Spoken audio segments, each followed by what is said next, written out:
Silence engulfed her mind. No more time for contemplation. Her mind and body became one, ready to react to whatever the track had in store. Boop! Powerful quads exploded into action, sending her rocketing down the mountainside. Dirt, rock, and roots passed by in a blur, pushing the limits of how fast her wheels could spin. 2 knobby tires mounted to a frame of aluminum moved as an extension of her being, obeying every command with delicate precision. The bike shuddered with vibrations from the earth below, reverberating through her bones. Foam and plastic were all that protected her body, yet she fearlessly carved through turns, conquered rocks, and flew off jumps without concern, loving every nail-biting moment. Never one to settle for second, Sierra pressed harder and harder. Eagle-like focus read the terrain ahead. Black and red-painted fingernails dug into their grips as her thunderous heartbeat silenced the whistling of fans perched along the trail. Every muscle worked the bike to keep as much speed as possible through each obstacle encountered. 1/10 of a second here, 1,000th there, they all added up. Brakes were not an option, not today. Wisps of jet-black hair mingled with fiery red strands blew wildly from under her helmet as the wind whipped against her face. This was what Sierra Cody lived for, this controlled chaos. She thrived on the thrill of adrenaline and the challenge of claiming the podium. It was a good run. She could feel it. Last turn up ahead, a little gravel and a high banking. Easy peasy. Been there, done that 1,000,000 times before. She was dialed in. Could victory be within grasp? Hitting the banking full steam, her overly aggressive entry threw her weight forward, allowing the back tire to slide. Fast as lightning, well-trained reflexes kicked in, adjusting the bike seamlessly back on course.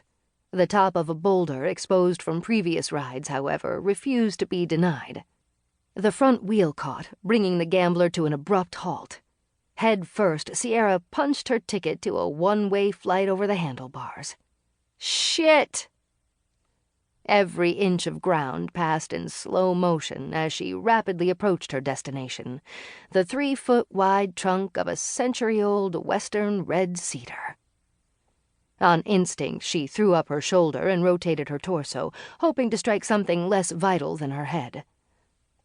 Upon impact, a loud thud echoed through her ears, accompanied by a sharp pain that pierced her left shoulder and forced the air from her lungs. Sierra's limp body bounced off the trunk and crashed in a heap at the base of the giant tree. Ringing, gasping, so much gasping as she fought to recover her breath and her wits. Son of a... Every inch of her body spoke to her. Some parts hummed with a numbing tingle, while others screamed.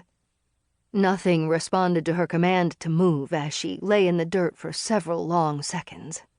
Finally, the haze cleared, but the stinging pain lingered. How bad is it? A moment of paralyzing fear struck Sierra as she considered the real possibilities that might lie ahead. Never one to sugarcoat things, it was time to take stock of body parts. First things first, she looked at the upside. I'm alive. That's a win. Now for the downside. Okay, let's start with my neck. She carefully flexed and then rolled her neck. It was sore, but seemed fine. Arms? Ow, shit. The left one was angry as hell. Finally, legs. Their lack of immediate response sent her into a panic, but seconds later they were good to go. Thank God. That could have been bad. So very bad. As she struggled to sit up, the medics arrived. A hand to her sternum kept her still as they performed a swift, methodical assessment.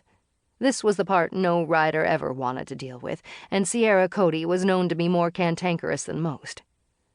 Really, guys, I'm fine. Nothing I haven't done before. Just a little separated left shoulder, I think. Again, she attempted to get to her feet, but they were having none of it. A clean-cut, dark-haired medic named Derek pulled out his penlight and checked for equal and reactive pupils, while an older, bald medic, Joe, asked questions. What's your name? Can you tell me where you are? Casting a